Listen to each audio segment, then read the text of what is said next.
ನಮಸ್ಕಾರ ಸ್ನೇಹಿತರೆ, ನಾವು ಈ ಒಂದು ವಿಡಿಯೋದಲ್ಲಿ CTET 2026ಕ್ಕೆ ಸಂಬಂಧಪಟ್ಟಂತೆ ಕನ್ನಡ ವಿಷಯದ ಬಗ್ಗೆ ಚರ್ಚೆ ಮಾಡ್ತಾ ಹೋಗೋಣ. ಸ್ನೇಹಿತರೆ, ತಾವೆಲ್ಲ ನನ್ನ ಹಿಂದಿನ ವಿಡಿಯೋಗಳಿಗೆ ಹಲವಾರು ಕಮೆಂಟ್ಗಳನ್ನು ಮಾಡಿದ್ರಿ. ಏನಪ್ಪ ಅಂದರೆ CTET 2026 ಅಥವಾ CTET ಎಕ್ಸಾಮು ಕನ್ನಡದಲ್ಲಿ ಇರುತ್ತಾ ಅಂತೇಳಿ ನಾನು ನಿಮಗೆ ಸ್ಪಷ್ಟನೆಯನ್ನು ನೀಡಿದಾಗ್ಯೂ ಕೂಡ ಪುನಃ ಅದೇ ಪ್ರಶ್ನೆಗಳು ಬರ್ತಾ ಇರೋದ್ರಿಂದ ನಿಮಗೆ ಸ್ಪಷ್ಟನೆಯನ್ನು ನೀಡೋದಕ್ಕೆ ಇಷ್ಟಪಡ್ತೀನಿ. ನೋಡಿ, ಲ್ಯಾಂಗ್ವೇಜ್ 1 ನೀವೇನು ಸೆಲೆಕ್ಟ್ ಮಾಡಿರ್ತೀರಲ್ಲ, ಆ ಲ್ಯಾಂಗ್ವೇಜ್ 1 ನೀವು ಕನ್ನಡದಲ್ಲಿ ಸೆಲೆಕ್ಟ್ ಮಾಡಿದರೆ ಒಟ್ಟು 30 ಪ್ರಶ್ನೆಗಳು ಕನ್ನಡದಲ್ಲಿ ಬರ್ತವೆ. ಲ್ಯಾಂಗ್ವೇಜ್ 2 ಸಹಜವಾಗಿ ನೀವು ಇಂಗ್ಲೀಷನ್ನು ಸೆಲೆಕ್ಟ್ ಮಾಡಿದರೆ 30 ಪ್ರಶ್ನೆಗಳು ಇಂಗ್ಲೀಷ್ ಮೇಲೆ ಬರ್ತಕ್ಕಂಥದ್ದು. ಉಳಿದಂತೆ 30 ಪ್ರಶ್ನೆಗಳನ್ನು ಸೈಕಾಲಜಿ ಬರ್ತಕ್ಕಂಥದ್ದು. ಅಂದರೆ 30 ಪ್ರಶ್ನೆಗಳು ಸೈಕಾಲಜಿ ಮೇಲೆ ಬಂದರೆ ಇನ್ನುಳಿದಂಥ 60 ಪ್ರಶ್ನೆಗಳು ನಿಮ್ಮ ಸಬ್ಜೆಕ್ಟ್ ಮ್ಯಾಥ್ಸ್ ಸೈನ್ಸ್ ಇದ್ದರೆ ಮ್ಯಾಥ್ಸ್ 30 ಮತ್ತು ಸೈನ್ಸ್ ಪ್ರಶ್ನೆಗಳು 30 ಬರ್ತಕ್ಕಂಥದ್ದು. ನಿಮ್ಮ ಒಂದು ಆರ್ಟ್ಸ್ ಬ್ಯಾಕ್ಗ್ರೌಂಡ್ದವರಾದರೆ 60 ಪ್ರಶ್ನೆಗಳು ಈ ಒಂದು ಸೋಷಲ್ ಸೈನ್ಸ್ ಮೇಲೇ ಬರ್ತಕ್ಕಂಥದ್ದು. ಸೊ ಇದಿಷ್ಟು ಸ್ಪಷ್ಟತೆ ಇರಲಿ. ಇದರಲ್ಲಿ 30 ಕನ್ನಡ ಏನಿದೆ, ಈ 30 ಕನ್ನಡವು ಪ್ರಶ್ನೆ ಮತ್ತು ಉತ್ತರಗಳು ಕನ್ನಡದಲ್ಲೇ ಇರ್ತಕ್ಕಂಥದ್ದು. ಅಂದರೆ ಪ್ರಶ್ನೆ ಕನ್ನಡದಲ್ಲೇ ಇರ್ತವೆ, ಆಯ್ಕೆಗಳು ಕನ್ನಡದಲ್ಲೇ ಇರ್ತವೆ. ಆ ಕಾರಣದಿಂದಾಗಿ ಅದಕ್ಕೆ ಉತ್ತರವನ್ನು ನೀಡೋದಕ್ಕೆ ನಿಮಗೆ ಸರಳ ಆಗ್ತಕ್ಕಂಥದ್ದು. ಉಳಿದಂತೆ ಇಂಗ್ಲೀಷ್ನಲ್ಲೇ ಇರುತ್ತೆ. ಆದರೆ ಸೈಕಾಲಜಿ ಮತ್ತು ಉಳಿದಂತೆ ಸಮಾಜ ವಿಜ್ಞಾನ ಹಾಗೂ ಈ ಮ್ಯಾಥ್ಸ್ ಸೈನ್ಸ್ ಇದೇನಿದೆ ಇಂಗ್ಲೀಷ್ ಮತ್ತು ಹಿಂದಿಯಲ್ಲಿ ಇರ್ತಕ್ಕಂಥದ್ದು. ಆ ಕಾರಣದಿಂದಾಗಿ ಸಂಪೂರ್ಣವಾಗಿ ಕನ್ನಡದಲ್ಲಿ ಈ ಒಂದು CTET ಎಕ್ಸಾಮ್ ಇರೋದಿಲ್ಲ. ಹಂಗಂತೇಳಿ ಸಂಪೂರ್ಣವಾಗಿ ಕನ್ನಡ ಪ್ರಶ್ನೆಗಳೇ ಬರೋದಿಲ್ಲ ಅನ್ನೋಂಥದ್ದು ಕೂಡ ಇಲ್ಲ. ಇಲ್ಲಿ 30 ಪ್ರಶ್ನೆಗಳು ಸಂಪೂರ್ಣವಾಗಿ ಕನ್ನಡದಲ್ಲಿ 30 ಪ್ರಶ್ನೆಗಳು ಮಾತ್ರ ಬರ್ತಕ್ಕಂಥದ್ದು. ಉಳಿದಂಥದ್ದು ಇಂಗ್ಲೀಷು ಮತ್ತು ಹಿಂದಿಯಲ್ಲಿ ಪ್ರಶ್ನೆಗಳಿರ್ತವೆ. ನೀವು ಅದನ್ನು ಅರ್ಥ ಮಾಡ್ಕೊತ ನಿಮ್ಮ ಒಂದು ಸಬ್ಜೆಕ್ಟ್ ಆಗಿರೋದ್ರಿಂದ ಅರ್ಥ ಮಾಡ್ಕೊಂಡು ಉತ್ತರಿಸುವಂಥ ಪ್ರಯತ್ನವನ್ನು ನೀವು ಮಾಡಬೇಕಾಗುತ್ತೆ. ಸ್ನೇಹಿತರೆ, ಇದನ್ನು ನಾನು ಈ ಒಂದು ವಿಡಿಯೋನ ಮಾಡೋದಕ್ಕೆ ಕಾರಣ ಏನಪ್ಪ ಅಂತಂದರೆ, ನೋಡಿ, ಕನ್ನಡದ ಒಂದು ಪ್ರಶ್ನೆಗಳು ಯಾವ ರೀತಿ ಬರ್ಬೋದು ಅಂತಕ್ಕಂಥದ್ದು ನಿಮಗೆ ಡೌಟ್ ಇರುತ್ತೆ. ಹಾಗಾಗಿ ನಾನು 2024ರ CTET ಈ ಒಂದು ಪ್ರಶ್ನೆ ಪತ್ರಿಕೆಯನ್ನು, ಹಳೆ ಪ್ರಶ್ನೆ ಪತ್ರಿಕೆಯನ್ನು ತೊಗೊಂಡಿದ್ದೀನಿ. ಅದರಲ್ಲಿರ್ತಕ್ಕಂಥದ್ದು ನೀವು ನೋಡ್ಬೋದು. ತಾವು TETಯಲ್ಲಿ ಏನು ಮೊದಲ ಪ್ರಶ್ನೆಗಳು ಆರಂಭ ಆಗ್ತವೆ ಒಂದು ಲೇಖನದ ಮೂಲಕ, ಅದೇ ರೀತಿಯಾಗಿ CTETನಲ್ಲೂ ಕೂಡ ಮೊದಲ ಪ್ರಶ್ನೆ ಈ ಒಂದು ಲೇಖನದ ಭಾಗದ ಮೇಲೆ ಇರೋದರಿಂದ ನಾವು ಇದು ಸ್ಟೋರಿ ಎಲ್ಲ ಓದೋದು ಬೇಡ. ಅಂದರೆ ಈ ಲೇಖನದ ಸಂಪೂರ್ಣ ಭಾಗವನ್ನು ಓದುವಂಥ ಅವಶ್ಯಕತೆ ಇಲ್ಲ. ನಾವು ನೇರವಾಗಿ ಪ್ರಶ್ನೆಗೆ ಹೋಗೋಣ. ತಾವಿಲ್ಲಿ ನೋಡ್ಬೋದು, ಇಲ್ಲಿ ಮೇಲೆ ಒಂದು ಪ್ರಶ್ನೆ ಉಳ್ಕೊಂಡಿದೆ ನೋಡಿ. ಶಾಲೆ ನಡೆಯುತ್ತಿದ್ದುದು ಎಲ್ಲಿ ಅಂತೇಳಿ ಪ್ರಶ್ನೆ ಬಂದಿರತಕ್ಕಂಥದ್ದು. ಈ ಒಂದು ಲೇಖನ ಭಾಗವನ್ನು ನಾವು ಓದ್ಕೊಂಡ್ವಿ ಅಂತಂದರೆ ನಮಗೆ ಅಲ್ಲಿ ಅರ್ಥ ಆಗುತ್ತೆ. ಏನಪ್ಪ ಅಂದರೆ ಆಪ್ಷನ್ ಸರಿಯಾದಂಥ ಉತ್ತರ 2 ಆಗುತ್ತೆ. ಅಂದರೆ ಅರಳಿಕಟ್ಟೆಯ ಮೇಲೆ ಮತ್ತು ಮರದಡಿಯಲ್ಲಿ ಅಂತಕ್ಕಂಥದ್ದು. ಅಂದರೆ ಇಲ್ಲಿ ಏನು ವಿವರಣೆ ಮಾಡ್ತಕ್ಕಂಥ ಅವಶ್ಯಕತೆ ಇಲ್ಲ. ಈ ಒಂದು ಲೇಖನದಲ್ಲಿ ಇದೆ. ಈ ಒಂದು PDF ಅನ್ನು ನಾನು ನನ್ನ ಟೆಲಿಗ್ರಾಮ್ ಗ್ರೂಪಲ್ಲಿ ಹಾಕಿರ್ತೀನಿ. ನೀವು ಏನಾದರೂ ಟೆಲಿಗ್ರಾಮ್ ಗ್ರೂಪನ್ನು ಇನ್ನೂ ಜಾಯ್ನ್ ಆಗಿಲ್ಲ ಅಂತಂದರೆ ಇದರ ಒಂದು ವಿಡಿಯೋದ ಡಿಸ್ಕ್ರಿಪ್ಷನಲ್ಲಿ ಲಿಂಕ್ ಹಾಕಿರ್ತೀನಿ. ಜಾಯ್ನ್ ಆಗಿ ಈ ಒಂದು ಪ್ರಶ್ನೆ ಪತ್ರಿಕೆಯನ್ನು ನೋಡ್ಕೋಬೋದಾಗಿರುತ್ತೆ. ಅಂದರೆ ಬೇರೆದಾದರೆ ವಿವರಣೆ ಮಾಡ್ಬೋದು. ಇಲ್ಲಿ ನೇರವಾಗಿ ಪ್ರಶ್ನೆ ಒಂದು ಲೇಖನ ಭಾಗದ್ದಾಗಿರೋದ್ರಿಂದ ವಿವರಣೆ ಅವಶ್ಯಕತೆ ಇಲ್ಲ ಅಂತ ನಾನು ಭಾವಿಸಿದ್ದೀನಿ. ಎರಡನೇ ಪ್ರಶ್ನೆ ನೋಡ್ಬೋದು. ಅಂದರೆ 92 ಅಂತ ಅರ್ಥ. ಮೊದಲಿಗಾಗಲೇ ಸೈಕಾಲಜಿ 1ನೇ ಕ್ವಶನಿಂದ ಆರಂಭ ಆಗಿರುತ್ತೆ. ಆ ಕಾರಣದಿಂದಾಗಿ ನಮ್ಮ ಫಸ್ಟ್ ಲ್ಯಾಂಗ್ವೇಜ್ ಕನ್ನಡ ಏನಿದೆಯಲ್ಲ, ಅದು 91ನೇ ಪ್ರಶ್ನೆಯಿಂದ ಆರಂಭ ಆಗಿರುತ್ತೆ. ಸೊ ಇದ್ರ ಬಗ್ಗೆ ನಾನು ಅಂದರೆ ಮೊದಲ ಪ್ರಶ್ನೆ ಎಲ್ಲಿಂದ ಆರಂಭ ಆಗುತ್ತೆ, 150 ಪ್ರಶ್ನೆಗಳು ಯಾವ ಇರ್ತವೆ ಅನ್ನೋದ್ರ ಬಗ್ಗೆ ಬೇಕಾದರೆ ನಿಮಗೆ ಇನ್ನೊಂದು ವಿಡಿಯೋದಲ್ಲಿ ನಾವು ಅದರ ಬಗ್ಗೆ ಡಿಸ್ಕಸ್ ಮಾಡೋಣ. ಈಗ 92ನೇ ಪ್ರಶ್ನೆ ನೋಡ್ಬೋದು. ಕಿವಿಗೆ ಪದದಲ್ಲಿರುವ ವಿಭಕ್ತಿ ಪ್ರತ್ಯಯ. ನೋಡಿ, ವಿಭಕ್ತಿ ಪ್ರತ್ಯಯ ಸರಳವಾದಂಥ ಒಂದು ಪ್ರಶ್ನೆನೇ ಆಗಿರೋದ್ರಿಂದ ಇದಕ್ಕೆ ಉತ್ತರ ಏನಪ್ಪ ಅಂದರೆ ಅದು ಸರಿಯಾದಂಥ ಉತ್ತರ 3 ಆಗುತ್ತೆ. ಅಂದರೆ ಉ, ಅನ್ನು, ಇಂದ, ಗೆ, ಕೆ, ಇಗೆ ಅಂತಕ್ಕಂಥದ್ದು. ಗೆ, ಕೆ, ಇಗೆ ಅಂತಕ್ಕಂಥದ್ದು 4 ಆಗುತ್ತೆ. ಅಂದರೆ ಪ್ರಥಮ, ದ್ವಿತೀಯ, ತೃತೀಯ, ಚತುರ್ಥಿ ಅಂತಕ್ಕಂಥ. ಹಾಗಾಗಿ ಇಲ್ಲಿ ಸರಿಯಾದಂಥ ಉತ್ತರ 3 ಆಗುತ್ತೆ. 93ನೇ ಪ್ರಶ್ನೆಯನ್ನು ತಾವು ನೋಡ್ಬೋದು. ಹುಡುಗರು ಸ್ಕೂಲಿಗೆ ಚಕ್ಕರ್ ಹೊಡೆಯಲು ಕಾರಣವೇನು? ಅದಕ್ಕೆ ಕಾರಣ ಏನಪ್ಪ ಅಂತಂದರೆ ಮೇಷ್ಟ್ರ ಚಿಲುಪೆ ಕಡ್ಡಿ ಏಟಿನ ಹೆದರಿಕೆಯಿಂದ. ಇದು ಕೂಡ ಈ ಒಂದು ಲೇಖನ ಭಾಗದಲ್ಲಿ ಇರತಕ್ಕಂಥದ್ದು. ಅಕ್ಕಪಕ್ಕ ಇದು ಯಾವ ರೀತಿಯ ಪದ ಅಂದರೆ ಇದು ಜೋಡು ಪದ. ಮೊದಲು ಇದರ ವಿರುದ್ಧಾರ್ಥಕ ಪದ ಕೊನೆ. ಮಕ್ಕಳನ್ನು ಶಾಲೆಗೆ ಕಳುಹಿಸುತ್ತಿದ್ದಕ್ಕೆ ಕಾರಣ ಏನು ಅಂತಂದರೆ ಮಕ್ಕಳ ಗಲಾಟೆ ತುಂಟತನ ತಡೆಯಲಾರದೆ. ನೋಡಿ, ಇದರಿಂದ ನೇರವಾದ ಪ್ರಶ್ನೆಗಳೇನು ಬರೋದಿಲ್ಲ. ಆದರೆ ಪ್ರಶ್ನೆಗಳು ಈ ರೀತಿ ಬರ್ತವೆ ಅಂತಕ್ಕಂಥ ಕಲ್ಪನೆ ನಿಮಗಿರಲಿ ಅನ್ನೋ ಉದ್ದೇಶದಿಂದ ನಾನು ಈ ಒಂದು ವಿಡಿಯೋನ ಮಾಡ್ತಿರ್ತಕ್ಕಂಥದ್ದು.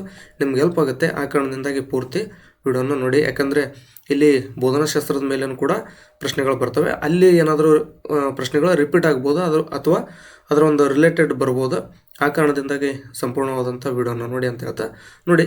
ಏರ್ಗೆ ಪದದ ಶಿಷ್ಟ ರೂಪ ಏನಪ್ಪ ಅಂದರೆ ಹೆರಿಗೆ. ಅಂದರೆ ಹೆರಿಗೆಯನ್ನು ನಾವು ಹೆರಿಗೆ ಅಂತೇಳಿ ಕರಿತಾ ಇರ್ತೀವಿ.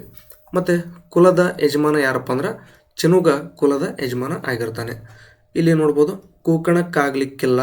ಇದಕ್ಕೆ ಸರಿಯಾದಂಥ ಉತ್ತರ ಯಾವುದಪ್ಪ ಅಂದರೆ ಕುಳಿತುಕೊಳ್ಳಲು ಆಗಲ್ಲ ಅಂತಂಥದ್ದು ಇದು ಸರಿಯಾದಂಥ ಉತ್ತರ ಆಗುತ್ತೆ.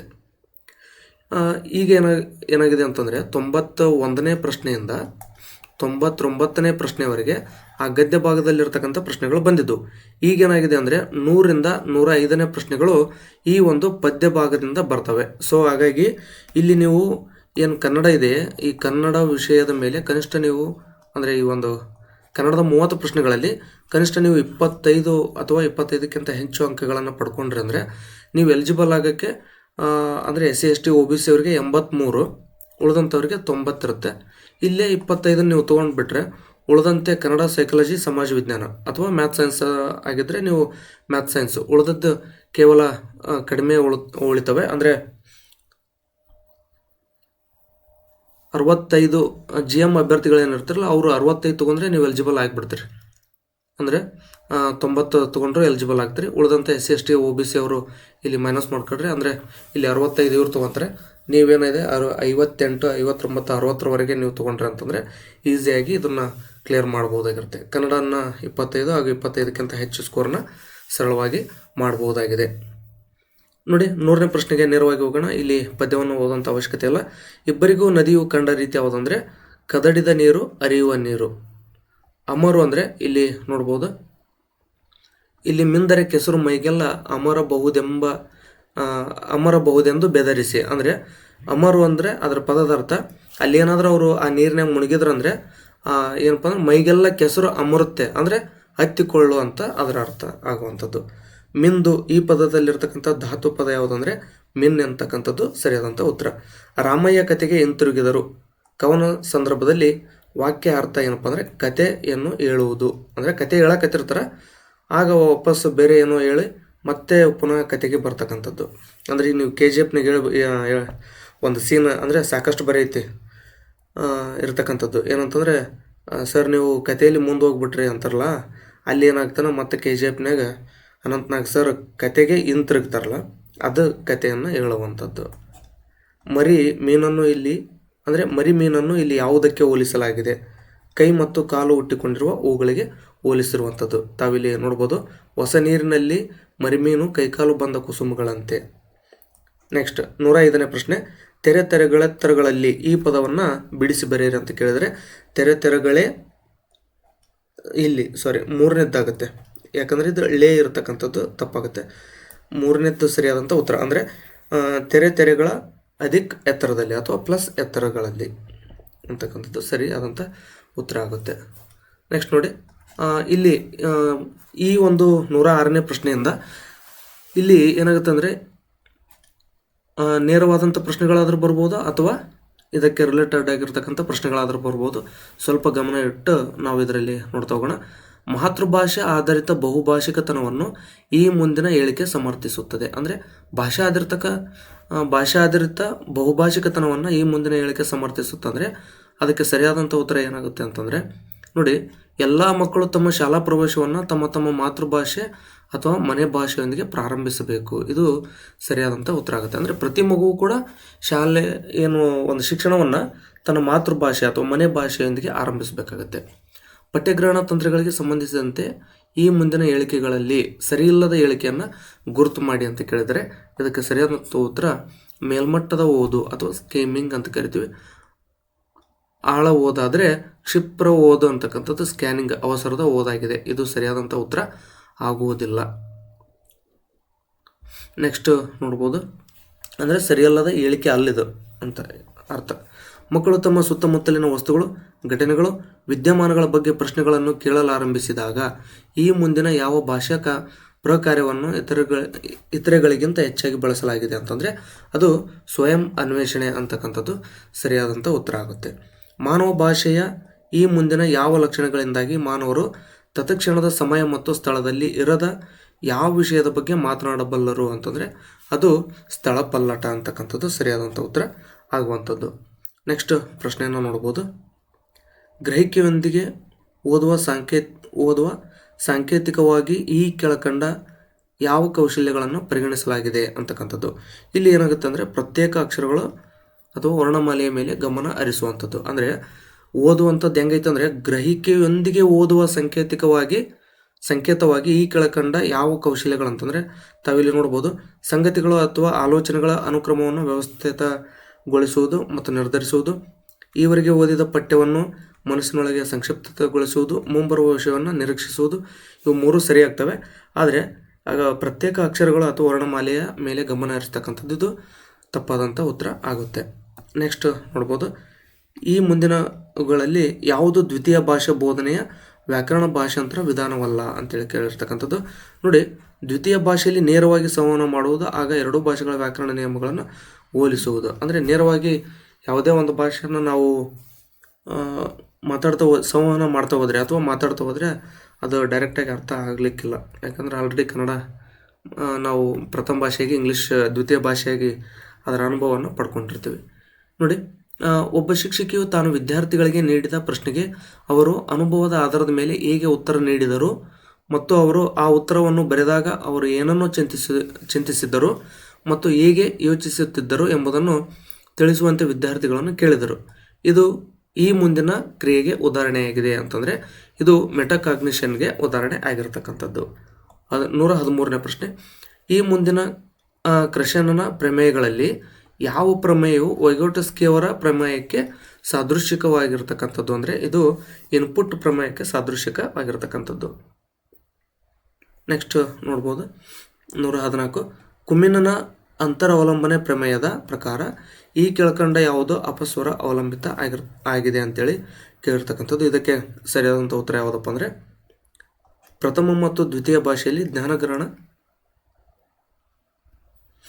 ಒಂದು ನಿಮಿಷ, ಇದಕ್ಕೆ ಸರಿಯಾದಂಥ ಉತ್ತರ ಸ್ವಲ್ಪ ಓದ್ತಾ ಇದ್ದೀನಿ, ಒಂದೇ ನಿಮಿಷ.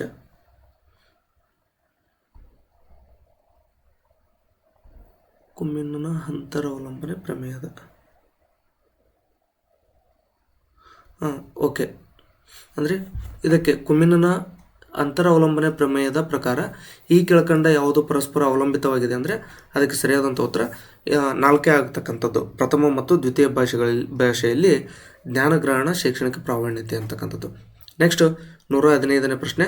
ಈ ಮುಂದಿನವುಗಳಲ್ಲಿ ಯಾವುದು ಅಕ್ಷರಗಳು ಮತ್ತು ವರ್ಣಮಾಲೆಗೆ ಪ್ರತಿಯಾಗಿ ಪದಗಳು ಮತ್ತು ಸಣ್ಣ ಕಥೆಗಳನ್ನು ಓದುವುದನ್ನು ಪ್ರಾರಂಭಿಸುವ ಓದಿನ ಕೌಶಲ್ಯವನ್ನು ನಿರ್ಧರಿಸುವುದಿಲ್ಲ ಅಂತೇಳಿ. ಅಂದರೆ ಪ್ರಾರಂಭದ ಓದುಗರು ಸಣ್ಣ ಸಣ್ಣ ಘಟಕಗಳಿಗಿಂತ ದೊಡ್ಡ ದೊಡ್ಡ ಘಟಕಗಳ ಮೇಲೆ ಉತ್ತಮವಾಗಿ ಗಮನ ಕ್ರೋಢೀಕರಿಸಬಲ್ಲರು. ಇದು ಇಲ್ಲಿ ತಪ್ಪಾದ ಹೇಳಿಕೆ ಆಗ್ತಕ್ಕಂಥದ್ದು. 116ನೇ ಪ್ರಶ್ನೆ.